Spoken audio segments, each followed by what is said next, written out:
মাত্র ১২ দিনের এক ঝটিক আক্রমণে দেশ ছাড়া সিরিয়ার প্রেসিডেন্ট বাশার আল আসাদ। তবে আসাদের দেশ ত্যাগের পরই আইএস এর অজুহাত দেখিয়ে সিরিয়ায় আবার হামলা চালিয়েছে যুক্তরাষ্ট্র। তাই সবার মনে একটাই প্রশ্ন, আসাদ পরবর্তী সিরিয়ার ভবিষ্যৎ কি? আসাদ যতদিন সিরিয়ায় ক্ষমতা দখল করেছিলেন ততদিন রাশিয়া ছিল তার সবচেয়ে নির্ভরযোগ্য বন্ধু দেশ। সিরিয়া ছাড়ার পর আসাদ সপরিবারে এখন রাশিয়ায় আশ্রয় নিয়েছেন বলে জানা যাচ্ছে। এদিকে সিরিয়ার বিদ্রোহী জোট বলছে তারা একটি অন্তর্বর্তী শাসক গোষ্ঠীর কাছে ক্ষমতা হস্তান্তর করার জন্য কাজ করছে। মহান সিরিয়ান বিপ্লব আসাদ সরকারকে উৎখাত করার সংগ্রামের পর্যায় থেকে সিরিয়াকে একত্রে গড়ে তোলার সংগ্রামে উন্নীত হয়েছে।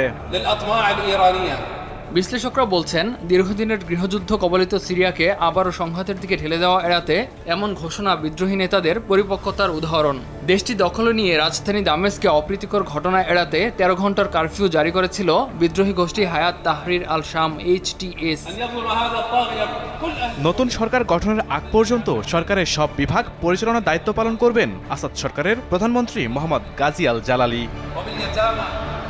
এদিকে সিরিয়ার প্রেসিডেন্ট বাশার আল আসাদের পতনের পর দেশটিতে কয়েক ডজন বিমান হামলা চালিয়েছে মার্কিন বাহিনী। আইএস গোষ্ঠীর স্থাপনা লক্ষ্য করে এসব হামলা চালানো হয় বলে দাবি যুক্তরাষ্ট্রের। যুক্তরাষ্ট্রের সেন্ট্রাল কমান্ড সেন্টকম বলছে তারা সিরিয়ায় ৭৫-এরও বেশি লক্ষ্যবস্তুতে হামলা চালিয়েছে। আইএস নেতা তাদের ক্যাম্প এবং অভিযান কেন্দ্রগুলোতে এসব হামলা করা হয়। আসাদের পতনের পর তারা যেন সুবিধা নিতে না পারে তাই এসব হামলা করা হয়। এই হামলা এমন এক সময় হলো যখন বিদায়ী মার্কিন প্রেসিডেন্ট জো বাইডেন আসাদ সরকারের পতনকে ঝুঁকির মুহূর্ত এবং ঐতিহাসিক সুযোগ বলে উল্লেখ করেন।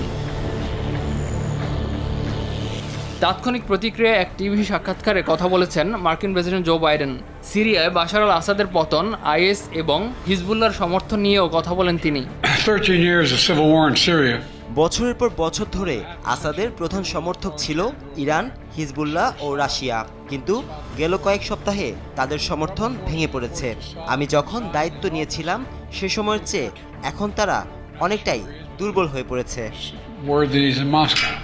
তবে সিরিয়া ছেড়ে বাশার আল আসাদের পলায়ন এবং দেশটিতে নতুন করে আইএসের সম্ভাব্য উপস্থিতি নিয়ে যুক্তরাষ্ট্র যেভাবে প্রতিক্রিয়া দেখিয়ে আসছে তার রেশ কোথায় যায় সেটি এখন দেখার বিষয়। ইমতিয়াজ আহমেদ, RTV।